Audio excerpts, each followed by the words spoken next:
Sí, Ahora te Fuerte escuchamos y claro. perfecto. ¿Cómo estás, perfecto. Jorge? Buen día. Franco y Malena de este Buen- lado. ¿Qué tal? ¿Cómo están? Buen día, ¿cómo andan? Bien, muy bien. Recién decíamos que compartimos esta mirada, Rachid, los lunes, los martes, los jueves o cuando hablemos con vos, para charlar un poco lo que pasa en nuestra querida patria bicontinental y bioceánica y también algunas cositas que repercuten de lo que sucede en el mundo. Jorge, estuviste hablando alrededor estos días de lo que ha sido la visita de algunos diputados a los genocidas y que eso claramente no era una visita de trabajo ni exclusivamente por trabajar en una ley, sino que tiene un posicionamiento político muy claro de este gobierno. No, no, claro, porque este gobierno fue, digamos, llevado en andas por estos sectores y creado, armado entre los fondos buitres de BlackRock y los sectores más reaccionarios y gorilas de la Argentina y de los factores de poder que hoy le están reclamando que cumpla ahora con las promesas que seguramente hizo durante la campaña. En campaña se prometen muchas cosas, seguramente los genocidas recibieron promesas de rápidos indultos, de, de beneficios rápidos en su situación actual, y ahora obviamente están presionando fuertemente para que eso se cumpla. O sea, lo que está pasando es realmente una presión de estos sectores que ahora están llamando a una manifestación en Plaza de Mayo para dentro de pocos días, a los fines de visibilizar esta situación y que este muchacho que cada día se agranda más porque pareciera que se siente más fuerte en el agravio a, a cuestiones que ya eran consolidadas en la Argentina desde el punto de vista simbólico, cultural, político, nacional, eh, cada día agravia más y como no hay una respuesta, indudablemente sigue avanzando. Que haya una respuesta, obviamente es lo que está reclamando todo el mundo, pero esa respuesta debe producirse en forma masiva con el acompañamiento de un pueblo que está sumamente y dramáticamente quebrado y dolorido en su base social y que indudablemente va a tardar, aunque va a ser más temprano que tarde, va a tardar en dar una respuesta de conjunto. Desgraciadamente los sectores dirigenciales de muchos sectores, valga la redundancia, que deberían estar enarbolando hoy una bandera de lucha, están, por un lado, resistiendo, como en el caso de los gobernadores, por otro lado, peleando, como en el caso de los jubilados, como en el caso de los científicos, como en el caso de los universitarios, como en el caso de los docentes, como el caso, o sea, como el caso del INTI, como el caso de cada uno de los sectores agraviados. Pero esos sectores, esas luchas, no todavía no conforman una unidad de lucha que permita doblar la voluntad política de este gobierno, que sabemos que es un gobierno que responde a intereses antinacionales, que está guionado y que está solamente cumpliendo órdenes en donde la macroeconomía se transforma en un valor en sí mismo, aún al máximo costo social que está provocando. Bueno, este gobierno, a diferencia del de Brasil, por ejemplo, que acaba de prohibir la red X justamente por no obedecer la justicia, es un gobierno que todavía tiene a su favor, como viento a favor muy importante, una Corte Suprema de Justicia absolutamente corrupta y canalla, como la de los 4 miembros que hoy la anidan. Bueno, esto es un tema de discusión profundo, porque hoy se están discutiendo 2 nuevos jueces propuestos por este gobierno, lo cual sería una barbaridad votarlos en este marco de situación, ¿no? Tal cual. Jorge, ahí recién destacabas alrededor de las promesas, ¿no? de este gobierno y decía seguramente le deben haber prometido a los genocidas distintos beneficios, ya sea tanto jurídicos como hasta libertades a los que todavía cumplen condenas por los delitos de lesa humanidad perpetrados entre el 76 y el 83. Pero también es una base muy importante del gobierno, una base ideológica, diría, no solamente porque es parte del laburo que enarbola la vicepresidenta Victoria Villarroel, sino también en relación y esto es la pregunta, si crees que es también sacudir un poco a ese valor subjetivo, ¿no? Esta cuestión de que hay algunos votantes de su fuerza política que son negacionistas. Quizás serían los menos, podríamos decir, pero que existe eso. ¿Crees que es más por ahí o es más en una devolución de favores? Mira, suceden varias cosas. El enemigo a nivel internacional y acá en la Argentina está tratando de apropiarse del relato. Y te voy a hacer una parábola. En Europa, los sectores negacionistas están poniendo en duda los juicios de Nuremberg. Uh-huh. O sea que fíjate vos hasta dónde llega la profundidad del debate ideológico que se está dando hoy a nivel mundial. Con esa apropiación del relato, intentan equiparar a Hitler con Stalin, que por otro lado fue el que liberó a Alemania, por ejemplo, ¿no? Sí. Pero bueno, es un dato anecdótico para ellos, porque en realidad lo que quieren esconder es la complacencia de Europa Occidental y Estados Unidos durante años, desde el 39 en adelante, casi del 36 en adelante. En realidad sería un poco antes de Múnich en adelante, y los pogroms de Hitler, que fueron complacientes hasta el 39, que se desata la guerra, y el 42 que entra Estados Unidos recién en guerra, cuando ya Europa estaba desangrada. Entonces uno tiene que pensar de que este relato que está en puja ha permitido, por ejemplo, que ayer en Alemania gane el partido nazi en una localidad, ¿no?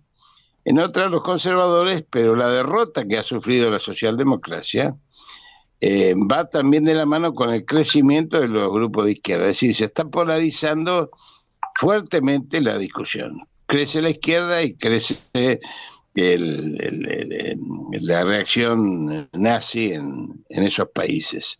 ¿Por qué está sucediendo eso? Porque está la puja entre el mundo unipolar y el mundo multipolar. Uh-huh. Entonces Alemania hoy se desangra en armas para Ucrania, y sufre su pueblo una recesión importante. Hay un crecimiento cero previsto de su PBI para Alemania este año. Y acá sucede lo mismo. Acá intentan apropiarse el relato de manera tal de enterrar los juicios de las juntas, enterrar, digamos, las dictaduras, y fíjate vos lo que dice Villarroel. Bueno, los montoneros luchamos contra las dictaduras militares. Habría que preguntarle a la señora Villarroel dónde estaba ella en ese momento, ¿no?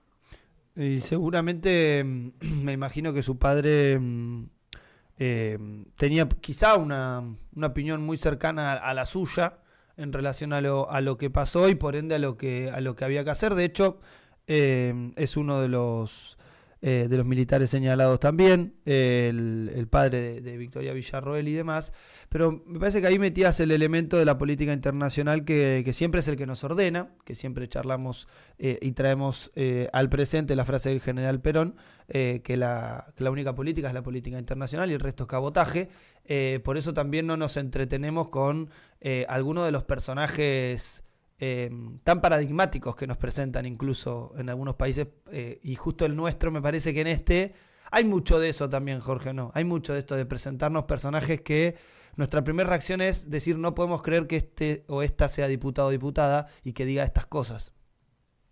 En realidad lo que está sucediendo es que en la Argentina se coaligaron factores que yo los ubico en una siembra muy, muy lejana de 41 años de democracia, desde que el consenso de Washington, yo lo dije el otro día, habilitó una democracia limitada al mercado, y si no, no es democracia, no solamente acá, sino en América Latina.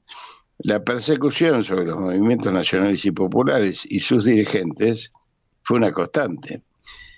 Pero hay que ponerlo esto en contexto histórico. En los años 90, la hegemonía absoluta era de Reagan Thatcher y había caído el muro de Berlín. O sea, no, siempre hay espacio en el mundo, pero no lo demostró cuando Yalta estaba distribuyendo el mundo entre tres borrachos, Stalin, Roosevelt y Churchill, se distribuían el mundo y Perón plantea la tercera posición. Parecía que no había lugar en el mundo y por eso el odio de estos personajes contra Perón, digamos, ¿no? Pero después se verificó en los países del tercer mundo que hay un espacio. Bueno, pero en América Latina, y yo lo acabo de publicar ayer o antes de ayer, está sufriendo las consecuencias de una victoria del mundo sobre el hegemonismo unipolar de Estados Unidos, Israel, Inglaterra y la OTAN. Al perder todo este sector unipolar, vastas regiones de aprovechamiento y de saqueo y de genocidio para la preservación de sus recursos naturales estratégicos en otros países, Irak, Siria, Afganistán, Yemen, Libia, todos los países donde provocó destrucción y muerte. Acá en América Latina, esto que es auspicioso porque se tuvo que retirar de todos esos lugares y por eso está iniciando guerras, sobre América Latina está aplicando el cerrojo, está aplicando la máxima presión posible. Esto se ve en los intentos de sabotaje y golpe en Bolivia, se ve en los intentos de golpe en Honduras con Zelaya, la mujer que hoy gobierna Honduras, se ve sobre Nicaragua, todos golpes, lo que ya sí es una constante sobre Cuba, y se ve también en estas acciones como la de Elon Musk sobre Brasil, que viene a ser un pirata internacional, delincuente de la derecha internacional, aliado a Trump, Bolsonaro, Milei y todo aquello que huela, digamos, al autoritarismo fascista que está imperando en algunas regiones del mundo, para evitar justamente el crecimiento del multipolarismo. Pero eso no lo van a poder evitar. Ya hay 6.500 millones de personas en el mundo que forman parte del unipolarismo. El deterioro del dólar es tan evidente que todos los bancos centrales del mundo están comprando oro. Acá lo estamos llevando afuera. Todos los bancos centrales del mundo se están dependiendo del dólar, acá lo estamos comprando. Así que tenemos que tener en cuenta dónde estamos parados y dónde tenemos que dar la lucha. Acá no hay luchas menores, hay una lucha superior, hay una lucha muy importante, y es contra el colonialismo. Yo que me dedico al tema sanitario, les digo siempre a mis compañeros, podemos tener el mejor plan sanitario del mundo, podemos tener un plan de soberanía sanitaria, pero no puede haber soberanía sanitaria, ni educativa, ni económica en un país dependiente y colonizado, ¿no? Tal cual, tal cual. Jorge, recién hacías una recorrida en relación a los distintos lugares del mundo, a cómo se mueve el imperialismo, principalmente con esta faceta norteamericana, podríamos decir, pero es más completa si la definimos dentro de la OTAN. Y algo que lo nombrabas recién en relación cuando decías lo de el surgimiento de la tercera posición, ¿no? Después de los acuerdos de Yalta y la posición argentina, en relación a romper con la realización de lo posible, ¿no? Que muchas veces me parece que incluso quienes caracterizamos como enemigos, quienes al imperialismo, quienes vemos posibilidades de sobredeterminación a los procesos a los distintos procesos de América Latina, después cuando esas plataformas discursivas, políticas, organizaciones, referencias, llegan al poder, después termina pasando, o en algunas experiencias, un poco esto de la realización de lo posible, ¿no? Bueno, esto no se puede hacer. En realidad, yo creo que, digamos, lo que no hay que hacer es empujar con voluntarismo, hay que transformar con inteligencia. Es una diferencia sustantiva. Ahora, cuando uno pierde los objetivos, entonces consolida el poder real. Cuando se pierden los objetivos y se trata de sobrevivir en el gobierno, se consolida el poder real. Entonces, si cada gobernante que llega a gobernar se pone contento porque llega y empieza a entregar cada una de sus banderas, bueno, estamos en un problema, digamos, porque en algún momento el pueblo reacciona como reaccionó frente a la palidez, por no llamarlo de otra manera, de la respuesta que recibió por parte del peronismo y sus aliados en muchos años, y esto obviamente trajo como consecuencia que el enemigo, que siempre está mucho más presto, que siempre tiene mucho menor pudor, que siempre avanza con más determinación, que sabe de cómo construir poder, puede llegar, digamos, con un muñeco como este, un personaje tan delirante, tan lejos de la realidad. Mira, estamos manejados por un grupo muy chico de personas realmente primero muy ignorantes y segundo profundamente divorciados de la realidad, ¿no? Tal cual. Jorge, la última antes de despedirnos, y porque recién hacías referencia también a los procesos de América Latina, nombrabas a Xiomara Castro, nombrabas también los casos de Cuba, Venezuela y demás, y ahí vemos quizá como las propuestas rebeldes, las que se escapan un poco al corset, sobre todo para Estados Unidos, que plantea que somos su patrio trasero, y además de enfrentar, asumir esos costos, ¿no? Que me parece que eso muchas veces es por lo que hay batallas que se eligen no dar, ¿no? De no asumir algunos costos que al fin y al cabo son los que impone este imperialismo. En realidad, si se asumen los cargos pensando, hay dos maneras de pensar lo ejecutivo: pensando los costos o midiendo las consecuencias de cada uno de sus actos, avanzando en lo estratégico. El planteo que tenemos algunos es que necesitamos un marco estratégico para las decisiones tácticas. Entonces las decisiones tácticas se van acomodando a objetivos estratégicos. Ahora, cuando las decisiones tácticas son de preservación, el enemigo triunfa. Cuando abunda el tacticismo, digamos. Así es. El tacticismo, el posibilismo, el equilibrio, el consensualismo y todos los ismos necesarios para conservar el poder, te vas alejando de las necesidades y los intereses que reclama el pueblo argentino. Hay que romper la realidad y construir una nueva realidad. Para eso hace falta tener determinación, voluntad y estar dispuesto al sacrificio. Tal cual. Jorge, como siempre, la mirada clarísima. Acá en el chat de YouTube saludan el querido Camilo Gómez, que dice grande Jorge. Alejandra, que dice saludos desde Chubut. Dice buen día. Al maestro Jorge Rachid, a quien admiro mucho. Así que saluditos también acá de toda la oyentada de Trinchera. Bueno, gracias.